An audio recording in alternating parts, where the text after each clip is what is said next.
hin sodaatina. Gara mootummaa Waaqayyootti waamamtan. Abbaan keessan mootummaa isaa isiniif kennuu jaallateera. Yaa Waaqayyo, eenyutu dunkaana kee keessa jiraata? Eenyutu tulluu kee qulqulluurra jiraata?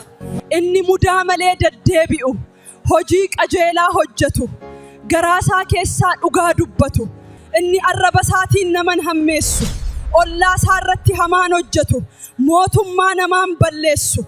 Inni nama Waaqayyoon tuffate ni jibba, warra Waaqayyoon sodaatan immoo ni kabaja. Inni kakuusaa yoo isa miidhellee hin geeddaru. Inni mootummaa isaatiin mootummaa namaan cunqursu, matta'aa nama qulqulluu irratti hin fudhatu. Namni waan kana hojjetu bara baraan hin raafamu. Yesuus Kiristoos karra mootummaa Waaqayyoo nuuf baneera. Ifni isaa dukkana ni mo'a.